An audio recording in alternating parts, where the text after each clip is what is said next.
Yo, it's the All49ers show. That's Jose Sanchez. I'm Grant Cohn. Free agency officially starts in like 3 hours. So we'll talk about that. The Niners have a real interesting thing going on at quarterback. We're going to start the show there. We're also going to talk about their Super Bowl window and other free agents they could sign. But Albert Breer wrote something yesterday. This is what he wrote about Sam Darnold and Trey Lance. About what the signing says. It's saying we're going to see what happens with Trey Lance, but we're going to make sure to cover our butts in the back end. That's a good thing to do. And get another guy in here ready to compete to get us through till Brock Purdy is back. Whether Darnold emerges or Lance emerges over the next 6 months, we've given ourselves another viable option until Brock Purdy comes back. That's interesting.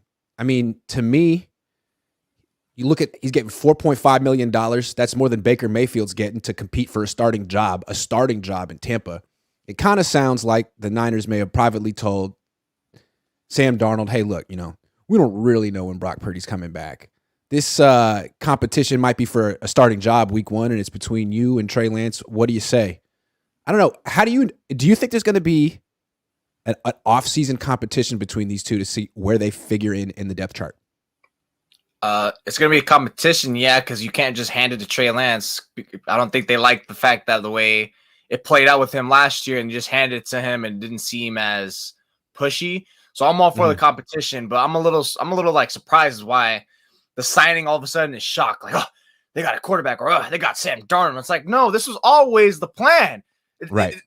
It's like these two. It's like, first of all, Purdy and Lance are not healthy. Lance barely started throwing a week or two ago with college guys. And what does that mean? He's throwing. Yeah. For all I know, he's literally taking 2-3 step drop backs and just throwing it. It's literally just to knock off some rust on, see where your conditioning is from your physical standpoint, from your feet to your arms, putting it together and trying to. It's the first step towards breaking that mental block that potentially could be there from all those injuries. So I'm a little shocked that, like, yes, of course they're trying to insulate the position. They need to. This was always the thought process. Now, I think it would have been scarier if it was going to be a starter situation if they signed someone like a Brissett, who surprisingly has not been signed yet. There's been like almost five quarterbacks signed by now. So his market's probably dipping more than it should be, or more than initially thought to be by myself. But yeah, with Darnold, it makes sense why they would want to make a quarterback competition, because, I mean, you just don't know if Purdy's going to be back still. I mean, sure, the surgery is good and fine and dandy, but God forbid something happens along the way that derails it or pushes it back further at that point. And now we really need Darnold to be, we got to try to have him be that guy with Lance. We need him to push Lance, and then we need him to be serviceable in case Lance goes down. So I think that's the way I'm reading it. I've asked myself, like, would the Niners have signed Sam Darnold, or would Sam Darnold have signed with the 49ers if Brock Purdy hadn't injured his elbow and there wasn't a question with them? I don't know if he'd want to be here, but I think the fact that he's out, the Niners have said, best case he's back week 1, but that's just best case. They don't really know, and they have to be prepared for the worst case, which could be that the rehab lingers into the season, in which case are they just going to hand the job to Trey Lance coming off this injury? He's had 4 starts. He's entering his 3rd season. I think clearly the answer is no. They did that last year. I don't think it was a popular move in the locker room. And so now they have, I don't know if it's a competition. I don't know if they'll be splitting reps with the first team, but if Trey Lance is struggling and Sam Darnold's looking good and the locker room decides that Sam Darnold's better, they can make that switch. And Sam Darnold absolutely could start week 1. So I do feel like we don't know who the starting quarterback could be week 1. It could be Brock. It could be Trey. It could be Darnold. And it would almost be fun to take bets on that in Vegas. Yeah, it'll probably start at OTAs about maybe like 75-25 Lance. It's going to be a tough competition for Trey because, again, he hasn't played much football, and Darnold has. He has 1,700 throws in the NFL. He's been on bad teams. Honestly, he kind of sucks. I think he does kind of suck. But here's the thing with Sam Darnold. He's actually kind of good when he gets rid of the ball quickly. Let me give you the stats for his career. Last year, he had a 1-0. He had a 104 rating when he got rid of the ball quickly, and for his career, he's got a 90 rating when he gets rid of the ball in 2.5 seconds or less, and a 68.8 completion percentage. When he holds onto the ball for more than 2.5 seconds, last year his quarterback rating was 83. His completion percentage dropped to 54. For his career, quarterback rating is 64 with a completion percentage of 49. The dude tries to do too much. He's indecisive. And when he holds the ball too long and tries to make plays, he's a disaster.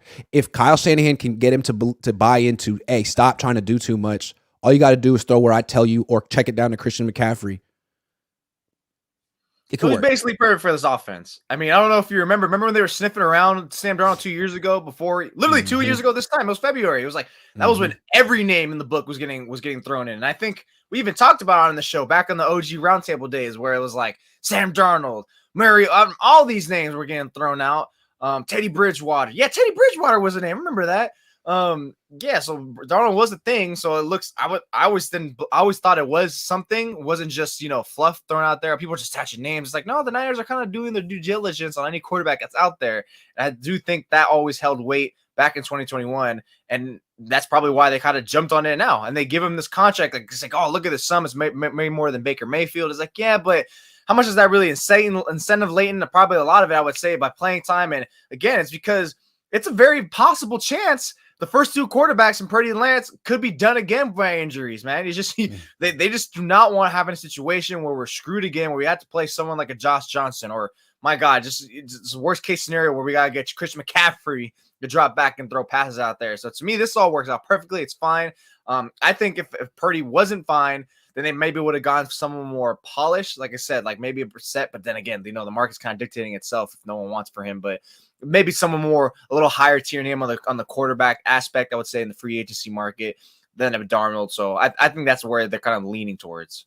I kind of like the signing. I feel like Darnold has upside, kind of like how Geno Smith had. I feel like he's been mismanaged. And if you go back and watch his film from last season with the Panthers, like he had his best stretch of games. He was 4-2 on the Panthers without Christian McCaffrey, with an interim head coach. I mean, it was Steve Wilkes, who's here now. And you watch his film, he does a lot of play action now. He's comfortable turning his back to the defense. You can roll him right, left. He can throw on the run. He throws a better deep ball than Jimmy Garoppolo. He has a stronger arm than Brock Purdy. He's actually pretty elusive. He can make guys miss in the pocket. He runs around a little bit. You can call the zone read for him at the goal line. He can score. Like, there's a whole lot he can do. It's all about getting him to stop trying to do too much. And I think you could argue that on other teams, he had to. On the Jets, he freaking had to. On the Niners, he doesn't. And is it like a bad habit at this point? Is he going to keep doing this? Or can he finally relax? Because this is what happened to Purdy, right? At Iowa State, he was trying to do too much. He was trying to play hero ball. He said it. He dropped in the draft. Now he comes to the Niners and is like, wow, this is easier. I just have to take the easy throw. Does Sam Darnold have that epiphany too? Like, he still hasn't even turned 26. And this is why I feel like this is a legit competition for Trey, man. Like, this guy has pedigree. He was the third pick in the draft too. He has some skills. I mean, you can't just, it's not Nate Sudfeld. You know what I'm saying? Yeah. This is a real competition. And Trey has skills too, but you don't have any experience. So you really, really need to have a hell of an offseason. That's where I'm all for it, because he needs again, competition always. I mean, you've said this before too about other draft picks and throughout the years. Like, you just can't hand it to these guys. You have to make them work for it. Like, what the hell are you doing? And so, who was another good example of a quarterback? I remember you name dropped. That was just a debacle. I mean, I forgot who you mentioned. It was like a year or two ago. But anyways, it was just you can't just have the throne there and just be like, all right, here's your scepter, here's your crown. Go ahead and rule with the iron fist. Right? It's like, no, that's not how it works, bro. You have to claw and scratch for it. You have to work for it, because again, that's where it leads to probably the locker room posse, right? Also, because the locker room feels that Brock did that. The locker room feels that Jimmy did that. And I don't think that the vets in the locker room feel that Trey did that.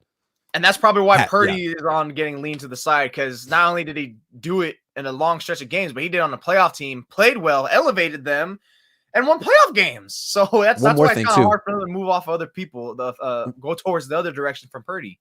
One more thing, too.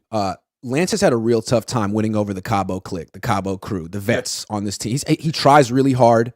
Hey, Fred, I'm gonna light you up in training camp, but it doesn't really seem like the Cabo clique buys it. Sam Darnold, on the other hand, because with Trey Lance, he's so much younger than them. It's like your little brother's friend try to come and hang out with you. It's like, dude, get it. I don't even know you, man. You're like 8. You're way younger than me. Sam Darnold is their age. He was the 18 draft. So was Fred Warner. He grew up. Sam Darnold's from San Clemente. Warner's from San Marcos. It's like 45 minutes away from each other. They probably played each other in high school. They probably know. I bet Sam Darnold knows George Kittle, all those Cabo clip guys. So I'm just saying, if Darnold looks good in camp and Trey's shaky, I wouldn't be surprised if we start hearing whispers through, certain media members that people in the locker room really liked Sam and he's looking good. Just wait for that. He's going to win over this locker room real quick if he's not throwing 8 picks a day. Yeah, that's all it's gonna take for him, just like to play safe, play well, and Trey can't play as great or even that great. But again, if Trey can't just get it together, I know he's got a stacked against him, he's coming off injury and stuff like that, still has very little reps, but there's one thing he's actually shown like in the last 2 years is like he's been able to play pretty well throughout practices leading into training camp. So maybe that's an advantage he still has there over Sam, that hopefully it works out for him. I think he's still going to be fine. I think it's going to better him. It should better him. Plus, I personally think in the 49ers mind, it's not so much that we think Darnold can beat Lance. It's we want Darnold to push Lance. And I think they have it already in their mind that Trey is the guy. They're just not going to be vocal with it and outspoken. They're going to say, battle it out. Let's do it, because that's the way they've done it through other positions, and it works out for the best for the most part. And they didn't do it for the most, the most premium position in football last year. And then look what happened. I also think this is good for Lance. He hasn't really faced a lot of adversity in his life. The adversity he faced was not being taken seriously coming out of high school. That is adversity. But that's adversity at a very young age when you're living with your parents and they're sort of guiding you and helping you decide how to react and what to do. This is a whole different. Since then, he never lost in college.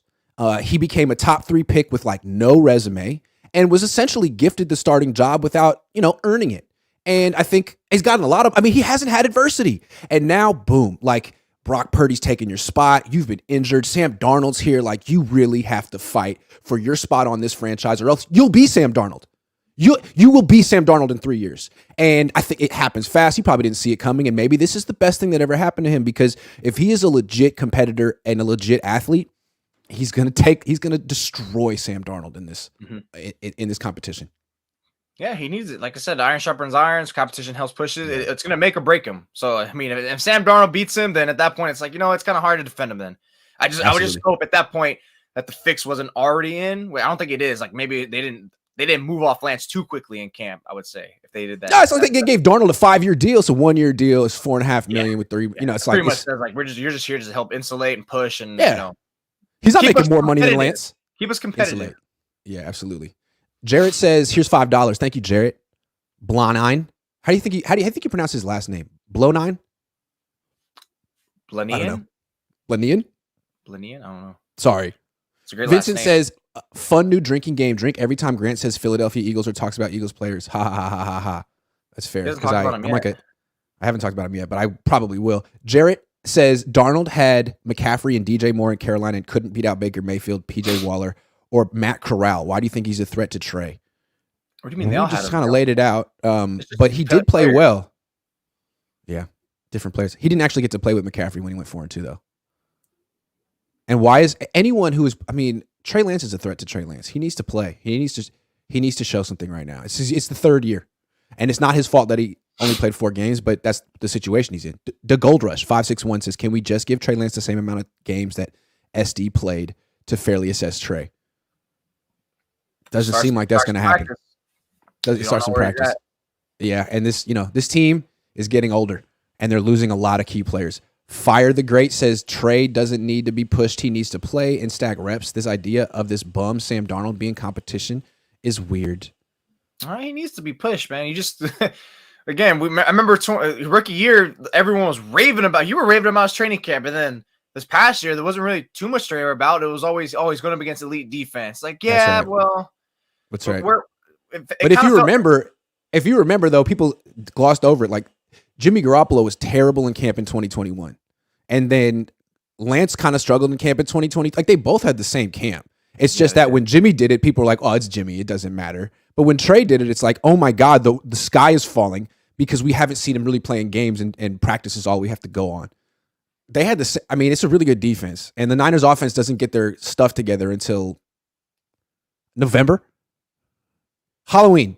They figure it out. Mike McGlinchey, hey man, should have traded Trey and Brandon BA for a first and got Lamar, plus kept Mosley and Ward rather than taking JH from Philly. O-line priority, stop bleeping around. The Hargrave signing is fine, but I can't help but feel like he's not going to live up to the contract, even though he's a good player. I feel like it's the next Eric Armstead deal where everyone's like, he's good. He's a great run defender. Man, this pressure over here is like, look at this clip. It's like, yeah, he's good, but man, he's getting $21 million a year. Like he needs to have more than 5 sacks in the season. We'll see. Because he had 11 last year. year. He had 11 last year. But look at the other years of his career, and look at the D line he was on last year. Huh? No, it wasn't. It was like 6 actually, 6 or 7. Yeah, like he's a guy. He'll give you 5 or 6 sacks. Yeah. But look at the defensive line he was on. Right, it was stacked. Now with him, it makes it a little more stacked. They just need one more piece, which we'll talk about. They do need another piece. They definitely, if they get another piece and they can go legitimately 4 deep with their pass rush, then they're like Philly. But right now, he's getting doubled. Bosa's getting doubled. Right now, he's getting doubled. Bosa's getting doubled, and Armstead and Drake Jackson have to clean up and make get the sack. And I don't know about that. We'll see. Maxime says Zeke getting cut could have signed him as a starting center for cheap. LOL. LOL. Ryan says Sam Darnold's incentives the Niners. Sam Darnold's incentives incentivize the Niners not to play him. I haven't looked at his incentives, but that's interesting. I think it jumps up like 10 or 11 in that range, basically. So the more he plays, they'll be on the hook more. I don't think you're going to see it happen. That's just there literally just in case they get injured. Angelica Christopher. Hi, Grant. Been watching faithfully since 2019. Thank you. I love watching you on YouTube, but it's easier for me to listen on Spotify. Could you post on Spotify the same day you post your videos or the next day? Yeah, yes, I promise. I'll do it right after. I usually do pretty good, but I've been getting slow on that. Sorry. I will, Angelica. I got you. Slacker. All right, moving on. Jose, is the Niners Super Bowl window beginning to close? I mean, let me just list the players that were starters or key contributors that the Niners have lost already in free agency. Mike McGlinchey, Jimmy Garoppolo, Samson Ebukam, Jimmy Ward, Emmanuel Mosley, Hassan Ridgeway, Daniel Brunskill, Azeez Al-Shaair, and Charles Omenihu. And they're also going to lose Robbie Gould and Ross Dwelly, the great, and Tyler Kroft, who's also really, really, really good. Kidding. But that's like a lot of guys. Of course, they have draft picks and they have good, but wow, I thought they're in win now mode. I don't know, man. What do you think? Is this it? Is this like the last dance? 2023. The last dance with this group. I mean, Trent Williams thought for maybe a minute and a half about retiring this offseason. How many more years does he get? Is this the last dance? I don't think it's closing still because, like we said the other week about how the NFC is pretty damn weak. Like, it's pretty atrocious. And as we watch the Rams continue to strip away from their star players, it makes the NFC West more of a lock that they're going to host at least one playoff game and probably win a playoff game next year. I don't think it's closing. I feel like we ask this every year, and I think I've said yes once, and I always look like a fool because they continue to go on runs.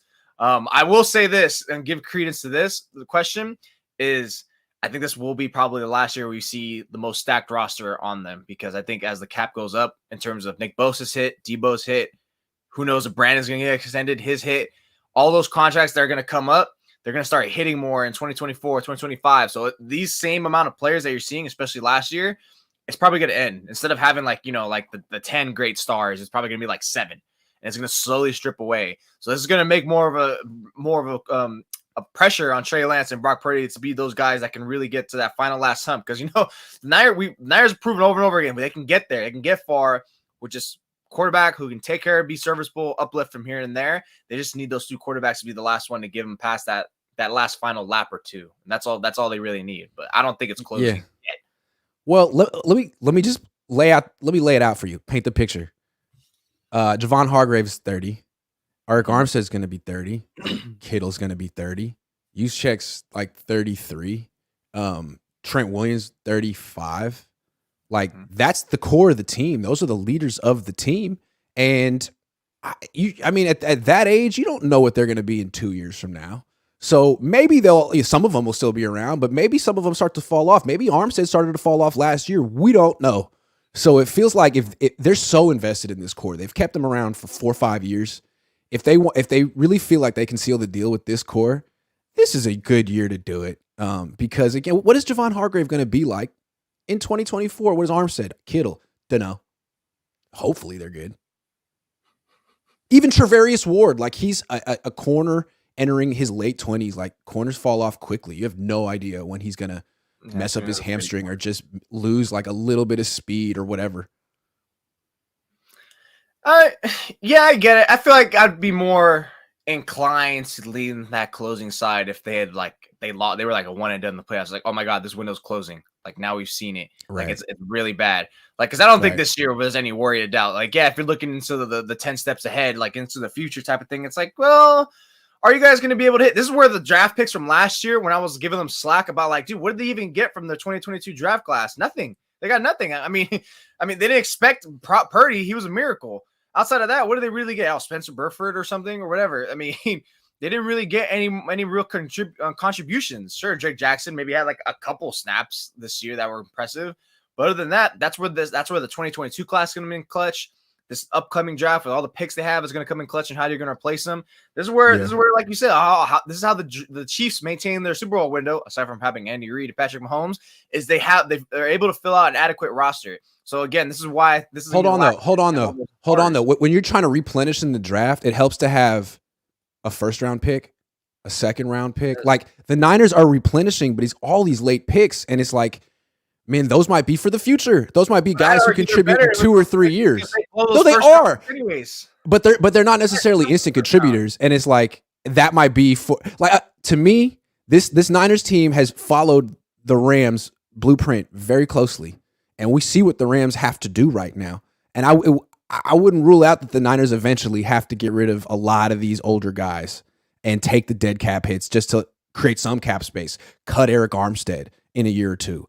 Cut or Trey Williams retire. I could see a lot of like a totally retooling of the roster in a year or two, and they still be good because they'll still have Bosa and Warner and some other players, but it's not going to be necessarily the same window. I don't know. Well, it'll be fine if Armstead's gone because they were able to get by adequately with that defense when he was gone. I mean, assuming his body does straight to break down, he's the top one. So you're naming him. I'm just like, no. I mean, we saw them skate by without him. Trent Williams, they've been able to skate by. It's only been like 2 to 4 games, right? But that's still going to be a hard one to replace, right? Who's another one you mentioned? Kittle. Kittle only missed like a couple games last year, right? You just wonder if he's going to really stand on to that foundational piece. This is why I said the Niners, an underrated position they need to look at is tight end. Whether it's in the draft, that's probably going to be a draft that they go towards, and hopefully someone that's more skewed towards receiver that you build up as a blocker later down the road. Because receiving, if you have just 2 receivers, man, that's going to be mismatch hell. That's going to be amazing. So hopefully they do. That's the one thing I think they're going to do. That's going to be the first seed that they plant behind Kittle. Let me just, the Niners are very good at drafting, and maybe a lot of, like 11 of these rookies are going to come in and kill it. But let me just point out, okay, the Niners are in a win now team. They're trying to win the Super Bowl now. They're turning over more than 20% of their roster, and they have no first or second round pick. And they don't have cap space to go out and sign a bunch of guys. So far, they've signed Javon Hargrave and Sam Darnold. Am I missing some? They brought back Jake Brendel. Great. But, I mean, they've lost like 10 dudes. They're going to lose more, and they're all going to be replaced with pick 107, pick 142, or whatever. You know what I'm saying? Like, or guys that were picked last year. Hey, Nick Zakelj, let's see what you got. Colton McKivitz is supposed to be a starter on a Super Bowl winning team. I'm sorry. I can't take that seriously. That's the biggest concern right now on their team. I can't take that seriously. Easily off top. It's right tackle. When you look at Philly, when you look at Philly or Kansas City, those are teams that have no weaknesses in the trenches on either side of the ball. They are strong at every single position on both sides of the trenches. Niners can't say that. They lost a couple of players too. I mean, while it wasn't the offensive line, but they're losing a good chunk of not good chunk. They're using a haul of the defense. That defense is going to drop. And Jonathan Gannon's gone. Say what you want about him, but it worked for that defense. I don't know how the hell that's going to work over there. It's just, I say with the 49ers right now, the biggest concern, biggest question mark so far early on, overreaction, underreaction, whatever, is the right tackle spot. Like where are they going to fit that? They were even looking at the market. That's why last week I tried playing devil's advocate and I couldn't take myself seriously about re-signing McGlinchey. Is where the hell are you going to find that right tackle spot? You're just going to throw a rookie in there? Like, oh God. Is that really wise considering you're going to be picking in third? Not even, maybe they package to trade up and get a more polished prospect. I haven't really looked at like tackles that way because I don't really like looking at offensive line prospects in that degree versus the skill players. So it's just, here's what they're going to say. Here's what they're going to do at right tackle. They're going to say, we've been working around Mike McGlinchey's, we've been working around Mike McGlinchey for 5 years. Okay. They know what Mike McGlinchey is. That's why they didn't try to re-sign him. If they can work around him, they're going to say Colton McKivitz really isn't that much worse. And it's like, fine, dude, but can't you improve? Can't you get a good right tackle? because you haven't had one since you got here. And I think you got to have 5 good offensive linemen, not 3, to win a Super Bowl. Maybe I'm wrong. My thing is just like, sure, you're right on that, but where are they going to get that if not free agency? I don't see anyone in free agency that's like fine or even worse. They should have done a better job of drafting and developing. They should have done a better job of drafting and developing. The Eagles have drafted. The Eagles have drafted and developed every single starter on their offensive line, and they lost Javon Hargrave, but they drafted Jordan Davis last year in the first round. I mean, they anticipated this. They're good. Like 2018, 2019, I think they drafted left tackle, Andre Dillard. But they had Jordan Mailata, who they drafted later. So then I think they just keep retooling and stuff. I think that's one thing that's like the Niners are recommitting to, and I think so. Javon Hargrave is a signal of what they're trying to do. Is like we're trying to like recommit our identity into the trenches, and that's why I think with the draft is really going to pull in. That's where you have last year's draft class, like you said. I know it's not ideal. You got the Jason Poes, you got the Nick Sakell's, whatever, the Kalia Davises. I think that's where you're gonna have to look at that last year's draft class and hope they start getting some type of impact. But that's who needs to step up? You know who needs to step up big time? Drake Jackson. He needs to be good. They took him over Cam Jurgens, who's going to be the starting right guard for Philly this year, and he's going to be their starting center when Kelsey retires. And the thing is, like, you take a defensive lineman. Defensive linemen a lot of times are 2-down players, 1-down players. They're specialists. They're run defenders. They're pass rushers. Offensive linemen are 3-down players. They on the field every single snap. And they play offense. So Drake Jackson needs to be really good. He needs to justify that pick because they took him over some good players. Drake. And there's a huge void at left D end or whatever D end you want to call that. It's as big of a void as the right tackle spot. Who is going to play that? Who? Drake? Oh, yes. Better be. Yeah. It's a big one. It's really bad. We talk about the quarterbacks getting hurt. That's one place you would like to be solidified at. Yeah.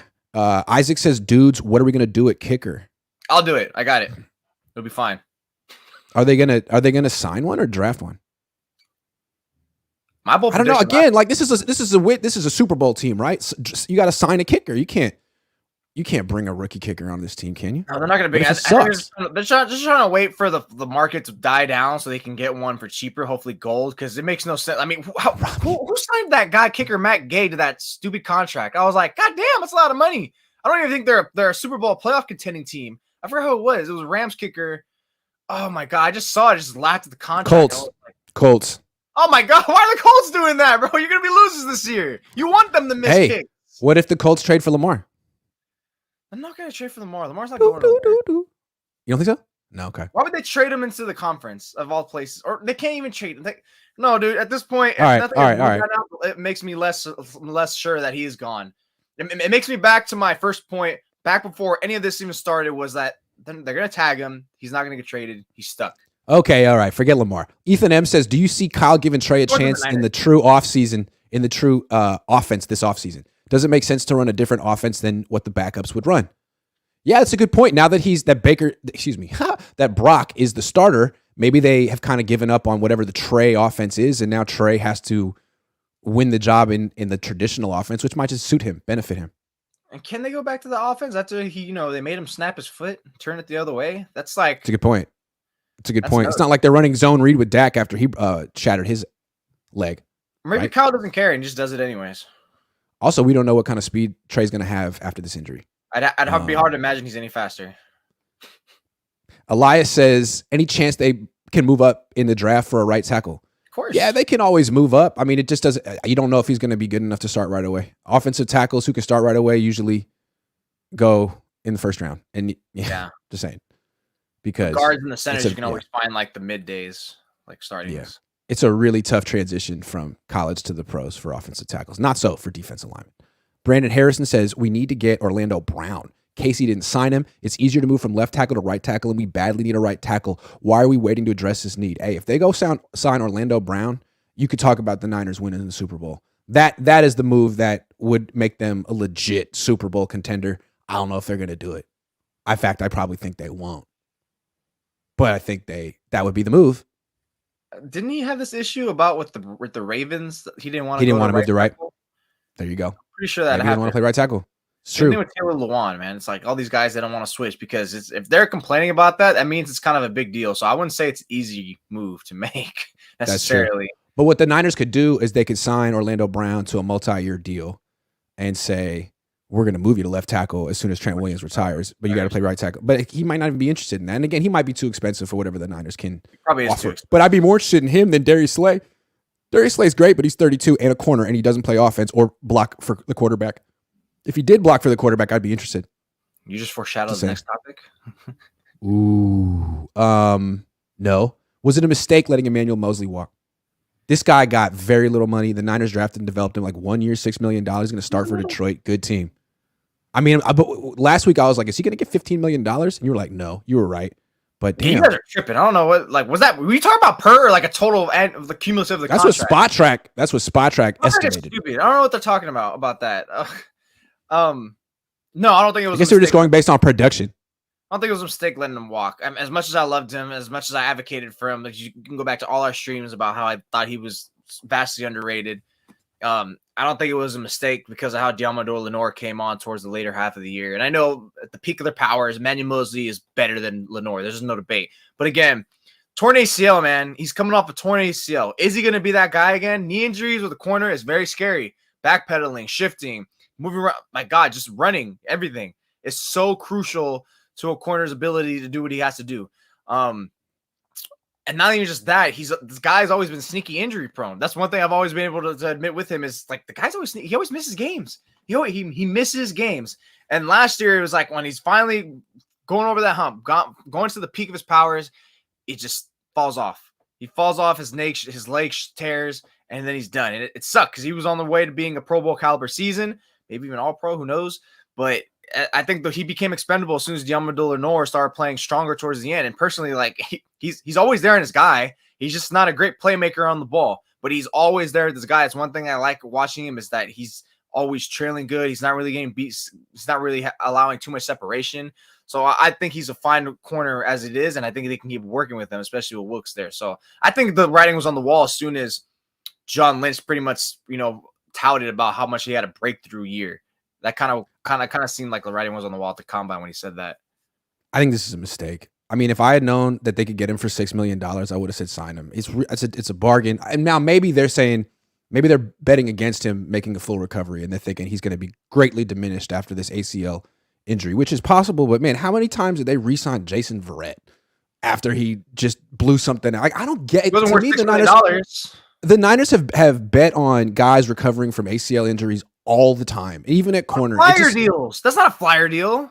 Chill, dude. I just feel like this is it's a pretty cheap deal for a cornerback who's frankly way better than Diamador Lenoir. You could have had both. You could have had Moseley on the outside and Lenoir at nickel. And they didn't have him because they had to give $4.5 million to a third string quarterback because they still have no solution at the quarterback position. That makes me laugh.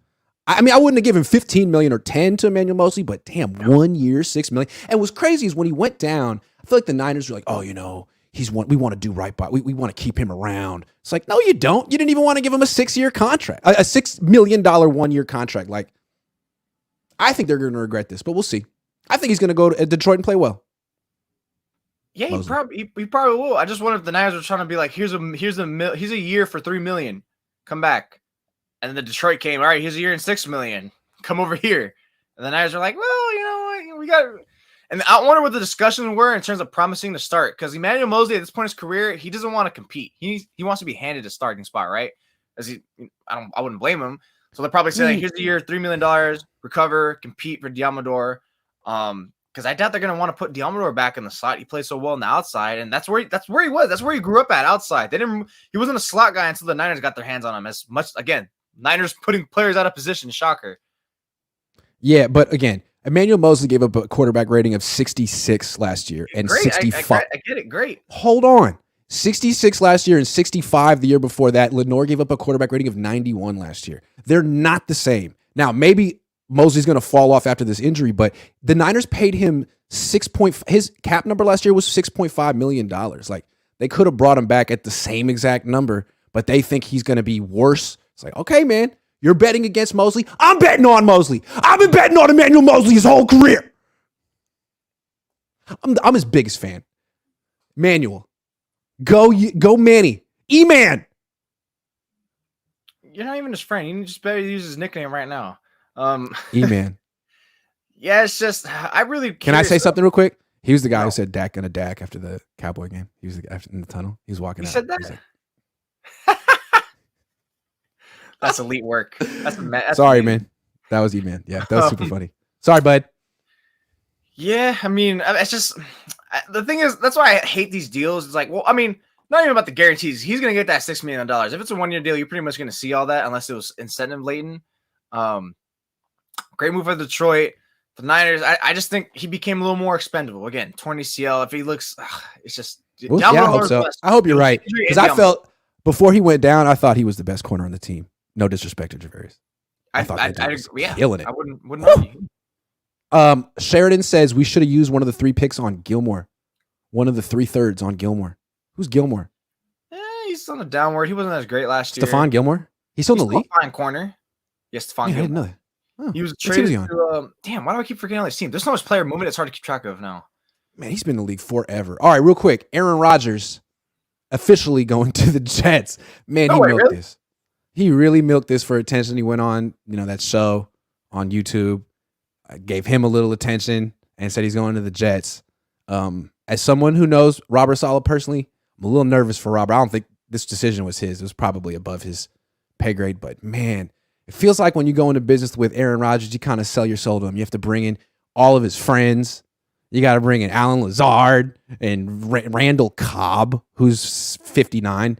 And then you not only that, but you got to live with Aaron Rodgers giving you that look 8 times a game that the television captures. You call a play, he gives you a look like that's the stupidest play call I've ever seen, and then the camera cuts to you, Robert, and you're just standing there looking like an idiot because what are you going to do? It's Aaron Rodgers. I hate that about Aaron Rodgers. He's the worst leader of the great quarterbacks of all time. But good luck, New York Jets. What do you think of this? This Brett Favre 2.0.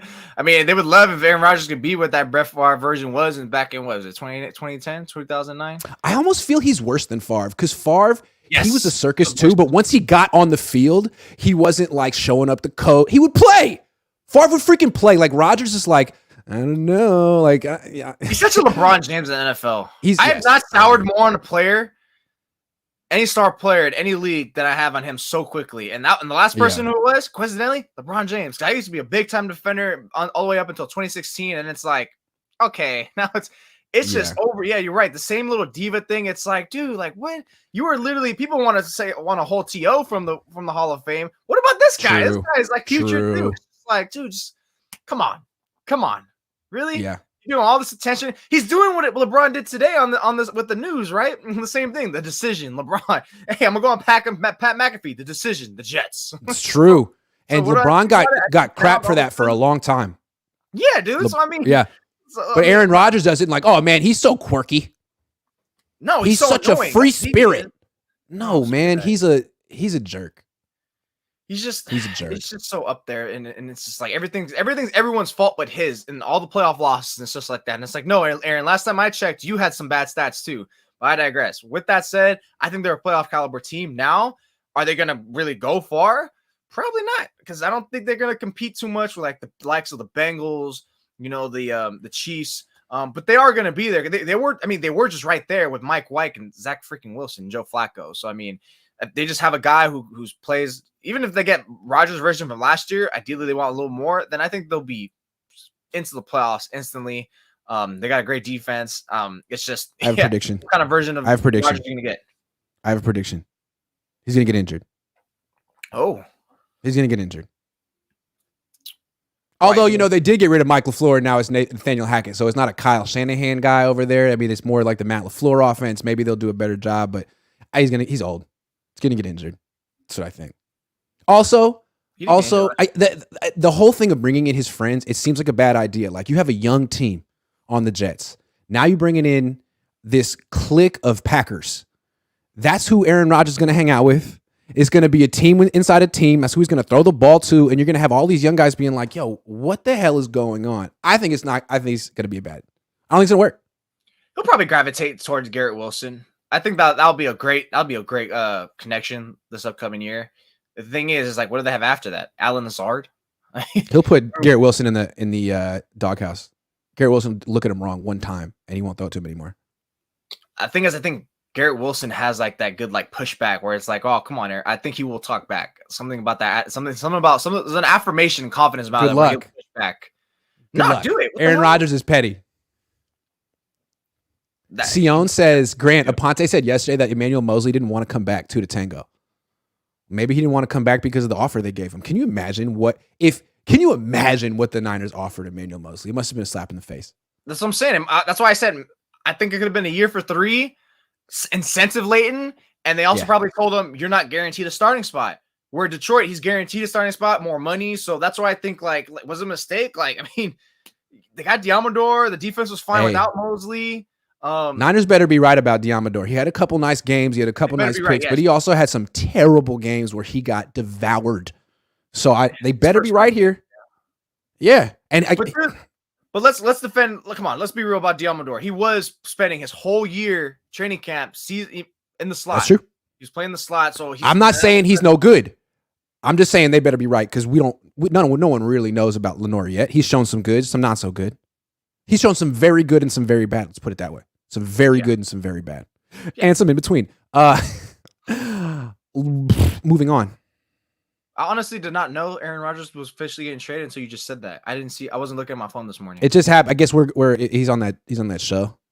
Oh yeah, the guy who stands up and yells. I like that show. Should the Niners sign Darius Slay? The Eagles cut him. They tried to trade him. I always like that. It's like, hey, so-and-so team is trying to trade so-and-so player, but if they don't, they'll cut him. It's like, oh, let me get on the phone and make a trade. Yeah, so he got cut, and great player, 32 years old. Niners didn't want any piece of him in the NFC Championship game. They clearly respect him. What do you think? Hey, back to that point you meant about like, hey, we're going to restructure. He's going to cut. The only time this happens when someone does get traded is waiver cuts from the training camp, final cuts. When teams know like, oh, they're going to cut like with Jonas Griffin. Yeah, all these players like, hey, let's give him a 6 or 7 just so we can cut the line. It's worth it. Yeah, so let's swap picks in the 7th round. And for exactly. It's like, let me just jump the line. But should they sign him? No, they don't. They don't need Darius Slay. Allocate that money. They got to finish up in the trenches, right? They need a DN. They need a right tackle. That takes precedence. Please do that. Especially when Lenore is such a great player. Like, he's so good. Okay, relax. I didn't say he was a great player. I'm just kidding. But you have a pass rusher, then it allows you more time to have him develop into a great player that you hope he's going to be. The same thing in the slot. Samuel Womack, who's going to be there. We haven't even talked about that absence now with Jimmy Ward gone. But Darius Slay, nice, sweet. But to me, if he wasn't willing to restructure with the Eagles at the money amount he was making, what's going to make him take less with the 49ers or someone else? Well, what you can always do is what they did with Hargrave, right? You give the big signing bonus, you backload the cap hits in the first 2 years. They're like, eventually it catches up to you. But the Niners keep doing that. I don't know. I still think they need a D-end. They already did that for Ward. You can't do that for 2 corners. That doesn't make sense. Yeah, it's true. You can't do that. Again, Slay is 32 years old. He's 32. That's the last thing you need as another corner who's already in the down. It's not like Slay is like the elite anymore. He's a good corner still, but he's not like prime time elite. James Bradbury's better than him now. It's just not a deal. And if you give out another big deal to another dude in their 30s, the Niners are going to end up like the Rams pretty soon. They really will. Yeah, do not do that. Go for a freaking an edge rusher. Yannick Ngakoue. He's extremely consistent and good. I think that's my guy. That's the guy I want. He's young. They can do it. The only scary part about him is why are you on so many teams, man? Why are you on so many teams? That's always a red flag. That's true.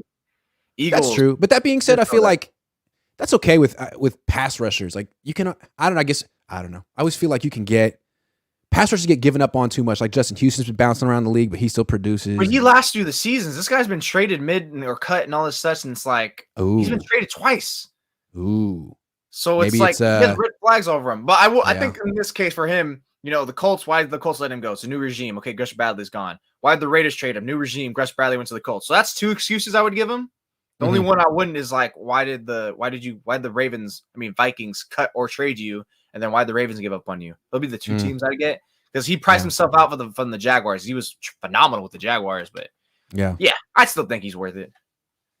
That's just Stephen Pryor says, if I were the Jets, I would have demanded 2 firsts from Green Bay to take their problem off their hands. Yet they went and got Hackett to facilitate. People have the most upside views on him, overrated. It's gonna be interesting to see what Aaron Rodgers' legacy is when he retires, because I think in his prime, people thought, man, this guy's gonna be the greatest quarterback of all time. Now, I don't think he's top 5. Like, I would take Peyton Manning over him in terms. A lot of people who maybe didn't have all the tools that he had. Aaron Rodgers. I wonder, now that you said that, what was the comp you think was that? Was it 2 firsts actually? I don't know. No Slay signed Gardner Johnson younger. Ooh, that would be interesting and also cheaper. Let me see if we can find the compensation for. I guess he just. I don't know. Let's see what Ian Rappaport says. Because that was one thing I was always like. It made no sense to for teams to really give up that much first round picks, because the guy's threatening to retire every year. It's like, I'm going to give up my future for a guy who might even be here next year. Yeah, I can't find it, but maybe the good viewers of the show could find it. Kev F says Debo for Devontae Adams. Raiders rebuilding with Jimmy Garoppolo. Ooh, that would be fun. Devontae Adams. Do it. Okay, next topic. Let's talk about some free agents the Niners should go after. Already previewed. Re-sign. What do you think? Well, we just mentioned Yannick, so of course, because he has Yannick Ngakoue, edge rusher, that would be great. And he's young. I think he's the most dream free agent of mine, because I don't think it's going to happen, because he might be finally looking for that long-term deal that he wants. Again, he's young, he's promising, he's pretty dominant, and he'd be sweet. I just wonder if the Niners want to do that, because that means he'd probably be an anchor on the edge. He doesn't rush. I mean, he doesn't play run defense like that. So that's like, does that gonna hurt Drake Jackson? If you do that, it pretty much pushes Drake Jackson down, doesn't it? And it's kind of hard to get on the field. You just wonder if they go more veteran presence, which another guy I would probably like would be maybe a Leonard Floyd. You know, he might be on the cheap, Leonard Floyd, or Bud Dupree. You know, he was promising 3 years ago, until he went to Tennessee. So you wonder if he's getting with a bunch of other guys on the defensive line who they're not going to look at for him, and he could just get nice free lanes to the quarterback and get his numbers up. So Bud Dupree would be my second after Yannick, and then it would be Leonard Floyd. Those are the 3 I'm looking at in terms of getting the defensive line, defensive end ramped up for the 49ers. I got an interesting one. An offensive tackle the Niners could acquire. Yash. I don't know how to pronounce his last name. Neiman. He's from the Packers. He started 13 games from last year. He's played left and right tackle. He's 6'7". He's 315 pounds. Got long arms. He's a good athlete. The Packers are one of the teams that draft and develop offensive linemen the best. They're really good at it. The Eagles are good at it too. I think the Packers just placed a second round tender, restricted free agent tender on this guy. So if the Niners could get a second round pick, they could just sign this guy. And he would be, I think, a quality starting right tackle that would cost them $4 million. But they don't have a second round pick. They got to figure out a way to get one. Does the tender mean they're free to sign him and they can't match? I think they can match, but I don't know. Because then the Packers would just match. There's no way in hell the Packers are going to allow the Niners to steal one of their guys at all. No. Well, he's not even a starter for them. But yeah, he did start some last time. They had some injuries. But if they could get that guy qualifies. I don't know. And you by your stand, you already know he can fit in your system because LaFleur does something similar to you. So it's like, there goes the scouting right there, right? Get that guy. Work. He's going to be better than anyone you get in the draft. I like that guy. Yeah, most likely. Good athlete, big dude, has experience, good player. All right. Because really, outside of when we're looking at offensive, defensive line, I don't really see where else they're going to add a free agent. Maybe an extra veteran corner just for depth. But it's because who you're starting? Obviously, you got Charvarius Ward, Diamado Lenore, presumably Samuel Womack, who they're probably going to compete with. And then after that, you got the youngsters behind Tariq Castor-Fields, Contrez Knight, Ambry Thomas. I think Ambry Thomas is a dead man walking. So I got a prediction. If the Niners make another splurge in free agency, it's for a D end. That's my prediction. That's the only position they spend on D-line. They did clear up space with all their players, right? Fred Warner, Ward. They're going to go get a D end. Unless they really believe in Drake Jackson. I don't know how they feel about him. They made him inactive. They lost so many players that they just can't fill it with just other rookies this year. That's what I'm saying. So Drake Jackson, they need another veteran. They've always been doing that. You lost Ebikam, you lost Amenahu. Is that all they lost? Well, that's pretty much, I mean, Bridgeway, I guess, but Yeah. you lost a lot of depth. You need to fill it up with another nice primetime piece in free agency just to help round it out, and that's going to make everything better. Lucas Bissell says, hope all's well with both you guys. Grant, I sent you an email on Monday. Hope you'll consider reading it. Thanks for what you do for the fans. I got you, Lucas. Sorry I didn't see that. It's been kind of a hectic couple of days. It's been free agency. I got you, Lucas. I'll get back to you. Okay. So Mike McGlinchey gone. 5 years. Could you call it an era? The Mike McGlinchey era is over. And is it fair to say, now that he's on the Denver Broncos and, there's no more allegiances to him among the fan base, that in retrospect, drafting him was a whiff? I'm going to say it's not a total whiff, but it is. In baseball terms, I'd say because when you draft top 10, right, you want it to be a home run, or you want to get like that three-run hit, or somewhere you get in a home run. But McGlinchey was like, we made a hit, we connected, we got to first, and that was it. Because top 10, you draft in top 10, you're looking for impact, not generational, but a player who you can trust in for like years and years to come. And he wasn't. It was just the 5 years. They picked up the option, and it was deuces, man. I'm out here. So it kind of is more of a whip than it was a success. I mean, sure, you had him for 5 years, a lot of low moments, a couple of highs, but ultimately, when you're drafting that high, you're not looking for a great run defender and average to mediocre pass protector. It needs to be the other way around. This is a passing league. So that's the thing about McGlinchey. It's like, it wasn't so much that he was terrible. It was like his bad pass pro reps always came on critical downs, third down, scoring down that they needed. And it was always like, gee, McGlinchey, we need this one play, and we know you're going to mess it up. And he just somehow ended up doing it. It's not like he was consistently bad. He was consistently bad on the most pivotal weighted downs. And no matter what, he came through in that aspect. So to me, he's definitely more of a whiff side than he was anywhere near a success. This is the 9th pick in the draft. Let me just go through players who were taken after him. The next pick was Josh Rosen. Okay, that was terrible. Pick after that, Minkah Fitzpatrick, 4-time All-Pro. 3-time All-Pro. Next pick, Vita Vea, Pro Bowler. Next pick, Daron Payne, Pro Bowler. Next pick, Marcus Davenport, stud. Next pick, Colton Miller, way better offensive tackle than Mike McGlinchey. Next pick, Tremaine Edmonds, 2-time Pro Bowler. Next pick, Derwin James, 3-time Pro Bowler. Next pick, Jair Alexander, 2-time Pro Bowler. Next pick, Leighton Vander Esch, Pro Bowler. Next pick, Frank Ragnow, 2-time Pro Bowler. Like, they could have picked if they had just picked names out of a hat, they would have done better. And this is why you really got to be careful and not put yourself in a position where you have to draft for need. Like, the Niners are like, we don't want a right tackle. We got to get rid of Trent Brown. We have to take a right tackle with the 9th pick. Well, but that's not the BPA. You want to take the best player available. The Raiders wanted him too. Well, it was a coin toss. It was a coin toss that decided the fate. Remember that? The coin toss? Oh my God. They could have had 10 guys who were better than him at any position. And yeah, it's a huge whiff. Not just because he wasn't good enough, but because of the people they could have had.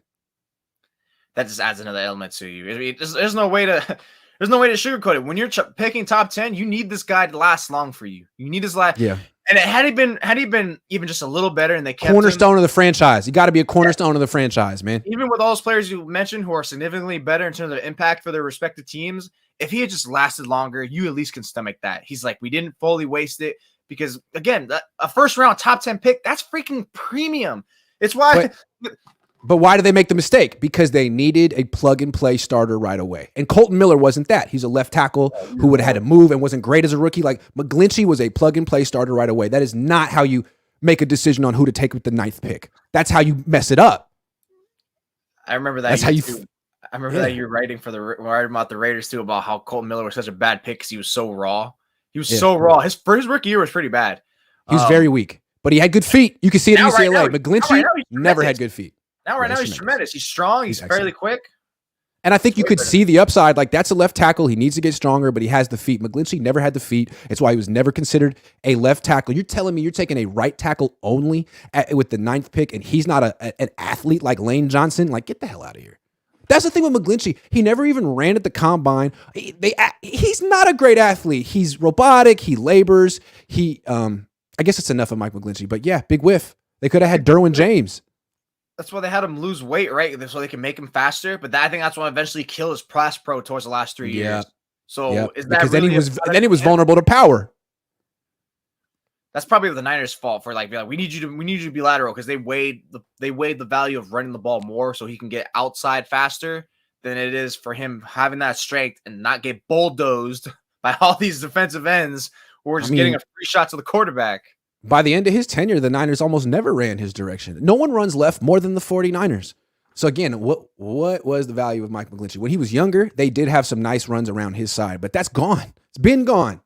Tom Compton was a better run blocker in the last couple of years for this team than McGlinchey. McGlinchey limps all over the field. He's been hurt. He played through injuries this year. God love him. But the dude was limping around the field all year coming back from that very serious knee injury. Man, Denver messed up. Tore his quad last year. I think 2019 was pretty much his last good year, and he missed some substantial time too. Yeah, that's right. Him and Mostert and Kittle used to break off really long runs around the right side, but been a long time. Last good year.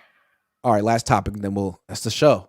Jimmy G's gone, and we don't need to talk about him anymore, but I think it's fair to discuss what his ultimate legacy is with this franchise. What do you think it is? What is Jimmy G's legacy with the 49ers? Where does he fit into Niner lore? I think it's a very unfulfilled one. It's unfulfilled. He sold everyone on a dream, that 2018, 2017 run, 5 games, undefeated, and stuff like that. That's where he gets to you driving those Brock Purdy comparisons. It's like, at least Purdy did it for longer and on a playoff team. This guy did it on a loser team against not even great opponents. Like, he sold the dream. Again, like, I always love this metaphor. It's like Niner fans and the 49ers were people stuck in the desert for days, desperate for water, a.k.a. quarterback. Jimmy G was that water. Not even good water. It was Arrowhead water. The water that tastes like it has lead in it or something. So Jimmy G, unfulfilled. He couldn't fulfill a full season. He couldn't fulfill a Super Bowl championship.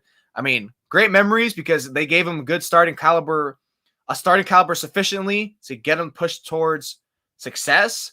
But that's all he gave him. There weren't really too many special Jimmy G moments you can go towards. And ultimately, his greatest impact and thing he left on the 49ers was bringing the valuation of a backup quarterback so high that I could not fathom ever seeing being done before. Backup quarterback used to be like, who cares? Just grab freaking Joe Schmo from up the block and put him as your backup. It doesn't matter because your starting quarterback's down, it's over.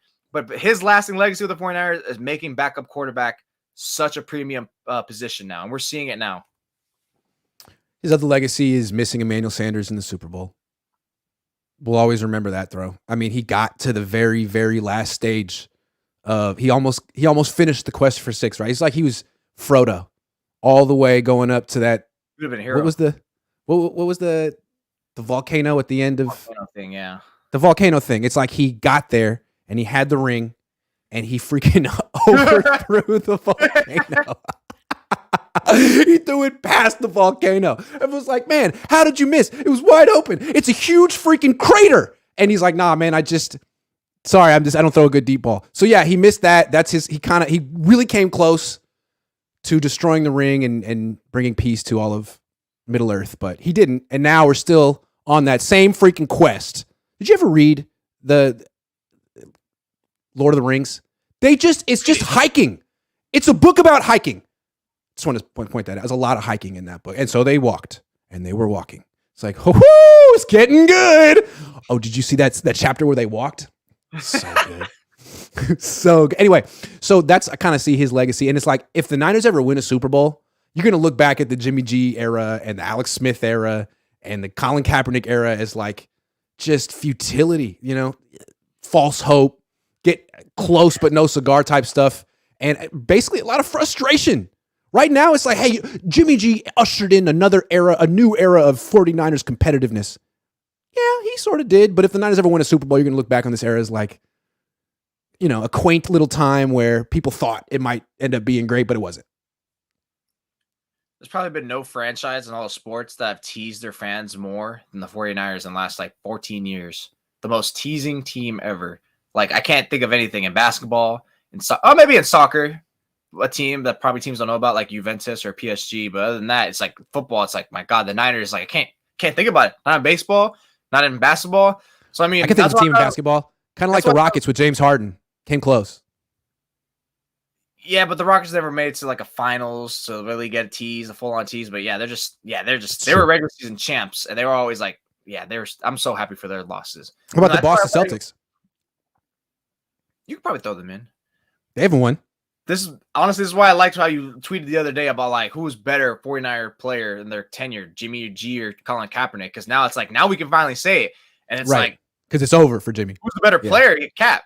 I mean, yeah. better player was Cap, clearly. Yeah. I mean, in terms of, and then I saw like our boy Nick's talking about like, oh yeah, but overall the better tenure was with Jimmy because of the success, and it's just true. But ultimately, you put Cap on this team, if he was able to work on it, it probably would have led to a Super Bowl. Yeah, and the reason like the end of the Kaepernick era was so awful wasn't just that he fell apart; it was that Harbaugh left. Yeah, Harbaugh left, and Jed pushed him out, and then you had Tom Sula. Like Jimmy Garoppolo wouldn't have propped up Tom Sula and Chip Kelly. Like, that would have been. So when I feel I like Nick a lot, and when he gives Jimmy the nod for like overall consistency, like that's just sort of organizational consistency. That's Jed kind of learning from his past mistake. It's the same thing why they attach him with the wins, right? It's like he's got 80 wins, 30 losses, and it's like, yeah, but it's not a direct cause because of him. Yeah. I mean, how many games can you look at and be like, he factored into that win? I can't think of anything past 2019. You know, and the last two ones I always think about was the Saints in the Dome. And again, he had a lot of help in that game, but that was when he was playing terrific. And then the final week against Seattle in 2019 when they won the division, where he was like 12 of 12 to start off. Other than that, I can't think of a single game where he was just like, they won because he was on it. He was delivering. Boom. I can't think of any. I mean, it was essentially that one game in the Superdome. He put up 48 points or something. That was the best thing he ever did. That was it. That was the best thing he ever did. Big game. But I mean, so we'll remember that game. We'll remember that game. We'll remember We'll remember that game. I guess, you know, I remember Dre Greenlaw making the stop more than anything. I don't remember anything Jimmy Garoppolo did in that game. I'll remember him tearing his ACL. That was awful. That was unfortunate for him. I'll remember him beating the Jaguars and making everyone think that the Niners would actually win the Super Bowl if they were in the playoffs that year. What else? I remember him smiling on the sideline of the NFC Championship game when when Brock Purdy was playing with a torn UCL. I remember that. I'll remember every time he deflected responsibility after a game that they lost, and he sat there and came out with his like Gucci suit and smiled like he didn't play bad. I'll remember that. That was classic. What else? I'll remember when he said earlier in the season he has no clue what he said with his word of mouth. Your effing plays suck, man. When he was like, I remember that. I'll remember that. That was funny. I remember that. Yeah, and we're gonna see, like, does Kyle's plays effing suck? They didn't when Brock was in there, and we'll see what is Jimmy's legacy gonna be. I guess what he does in his next stop will kind of color his legacy here, because if he stinks in the Raiders, then that just adds to Kyle's legacy. Oh wow, he made Jimmy look good for 5 years, and then he fell apart. Or does Jimmy go to the Raiders, tear it up, have like a Jared Goff renaissance, and Kyle falters with Brock Purdy and Sam Darnold and Trey Lance, and people are like, actually, Jimmy's legacy with the Niners is that he was underappreciated and he was run out of town and like all that stuff. I mean, I guess we'll see. The book is not yet over. It's not over, but I'm a betting man. I would bet that it's going to be proven that he was definitely a product of Kyle Shanahan, and especially because he's going to Josh McDaniels, who stinks. And just Can we talk about Josh McDaniels for a second? None of his former players have anything nice to say about that guy. If no one has anything good to say about you, that's a bad sign.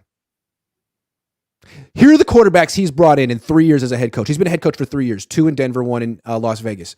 Kyle Orton, Chris Sims, Tim Tebow, Jarrett Stidham, Chase Garbers, Jimmy Garoppolo. That's not good. The only positive is Garoppolo returning to him. That's like the one thing he's got going for him. But then again, they probably threw a large sum of money at him to entice him to come back. Why'd they trade Darren Waller? Did you see how his wife, Kelsey Plums, tweeted saying like, it's probably because he didn't get invited. Josh McDaniels didn't get invited to the wedding. That's why he probably dropped the date. I was dying. I was like, God damn, that's funny.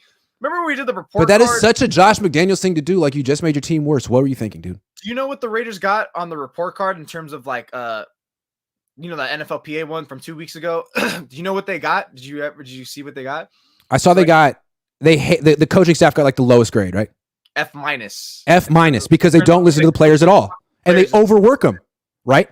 Overwork them, all that's at the worst grade.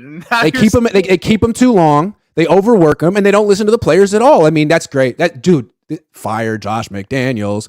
They got to fire him, dude. That was a bad signing. They should have Big mistake.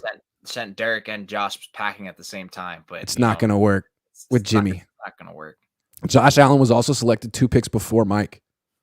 Yeah, the Niners could have had Josh Allen if they'd never. That's another legacy of Jimmy Garoppolo. Had they just not traded for Jimmy, they would have finished that season with like 1 win, and they could have taken whatever quarterback they wanted. Now they probably would have drafted Baker or Sam Darnold and messed it up. But they could have had Josh Allen. They try to act like they would have taken Josh Allen. But I don't know if they would have. Can we get both Darius Slay and Ngakoue or only one? Most likely you're going to get neither. Yeah. But I think you could probably get both if you keep I mean, you can do whatever the hell you want. If you backload, restructure, you can do whatever the hell you want. You're just going to end up like the Rams eventually. But is it worth it? I mean, I don't think the Rams would give it back. Like, they got a ring. They got their first ring. Not worth it because of your quarterback situation of the injuries. If there was no injuries, I'd be sure. But let's go out on this. Wouldn't it be really fun to reunite them? Trade Kyle to Las Vegas. With Vegas, they'd be a lot better. They'd be pretty damn good over there because you got Josh Jacobs, you got Hunter Renfrow, and Devontae freaking Adams. That offense is going to be sweet. Yeah, but dude, it would be like a horror movie for Jimmy Garoppolo. He finally got free, and it's like at the end of the movie, you just see Kyle Shanahan's face in the mirror, like, ah, no. He can't escape. My man's got PTSD from this guy. That's why I was so chippy this year. I loved it. It was so fun, like watching, like, oh god, this guy's so snarky. That's how I really knew he wasn't coming back next year. I know. No matter what. That he was when he said on the field on television that your plays freaking suck, that was it, dude. That was it. Goodbye. Loved it. Anyway, that's the show.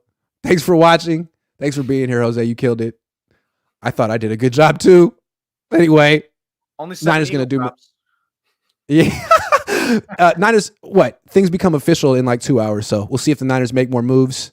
A right tackle, a D end would be preferable. It'd be nice. You want to win that Super Bowl. Lucas, I just responded to your email, man.